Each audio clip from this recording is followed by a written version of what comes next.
Okay, well, this is the film review for Dark Knight. As I promised, I would be doing film reviews on YouTube.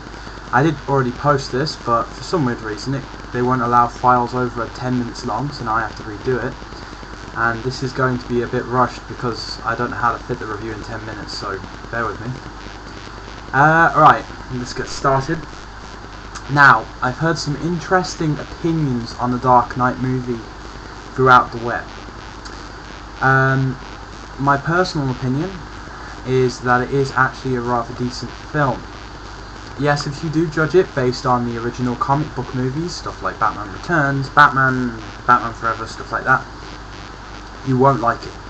Because they've gone completely away from the comic book theme. Yes, it is still based on Batman and the comic book characters, but it is not a comic book movie. They've made it incredibly dark.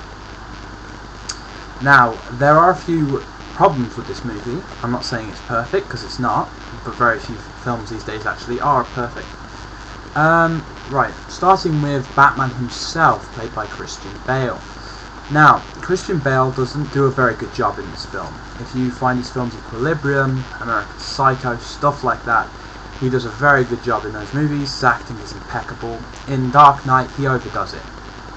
It's as if he's trying too hard to actually, well, to play the role, really. It's as if they told him to be dark and he went as far as he possibly could with it and missed the mark because he went way too far. You know? So, sadly, Batman isn't exactly the highlight of the movie. Luckily, though, thanks to Heath Ledger's amazing performance in this film, he takes the spotlight off of Christian Bale, so it's not as noticeable that his acting isn't very good. Heath Ledger's acting, on the other hand, is amazing. You know, Heath Ledger is incredible in this film. He pulls off the Joker perfectly. Does a few things with the Joker, actually, that Jack Nicholson never actually did.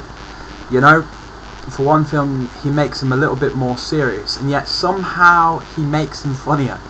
You know, he makes him completely believable, and yet somehow as comical as you possibly can make a psychotic killer, he actually succeeds in making him comical. You know, there are a few funny scenes in this movie done by the Joker. Admittedly, they are a bit twisted in their sense of comedy, but they are still pretty funny. You know, and I believe that Heath Ledger would have won these awards anyway. I have heard a few people state that because of his death, the movie got a lot more press than it should have. Yes, I do think that because of his unfortunate death, it did get quite a bit of press, but I believe it would have been as popular even if he hadn't have died. You know, because his performance in it is absolutely amazing. We have Aaron Eckhart as Harvey Dent. Now, he does do a brilliant job in this movie to play Harvey Dent, especially when he turns into one of the villains at the end. You will recognise this villain.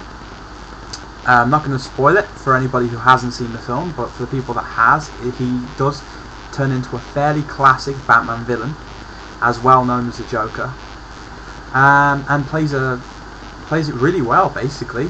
I mean, he does have a few emotional scenes in the film, plays them with a fair bit of passion, you know. But at this point in this movie, Harvey Dent is the boyfriend currently in a relationship with Rachel Dawes, who is played by Maggie Gyllenhaal.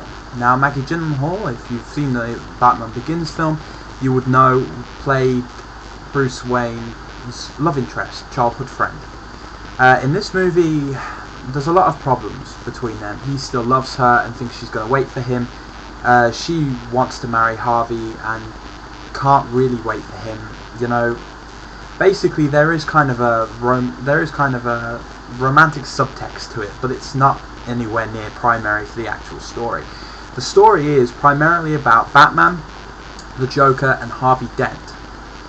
You know, these are the primary characters in this film, and the only one out of the three of them that falls short, sadly, is Christian Bale. It's not one of his best performances at all. But this movie is actually really impressive. The writing is well put together. Yes, it is a very dark film, so if you're a fan of the previous ones, other than Batman Begins, you won't be a big fan of this. Batman Begins, I'll admit, was superior to Dark Knight in many ways, especially when it comes to Christian Bale's performance. But the Joker in this film, Heath Ledger's performance as the Joker really makes up for any shortcomings that this film happens to have. The script is brilliant, the music is well put together, and it's just, all in all, a pretty decent film. I won't say it's perfect, because it's not, but I do recommend you watch it and decide for yourself, because it is definitely at least worth watching once. And if you're a Batman fan, try to look at it from a unique perspective, because if you judge it based on the previous films, based on the types of films they were, you are not going to enjoy it in the slightest. Anyway, that's my fairly short, unfortunately, review of Dark Knight. I hope you all enjoyed it, and I'll be posting a new review later on, well, another film. If you have any suggestions on what films you'd like me to review, then please comment on this video and tell me. And any suggestions on how you'd like the review to be better, what I missed out, then please, again, tell me, but please be polite when doing so. Thank you for watching. Bye bye.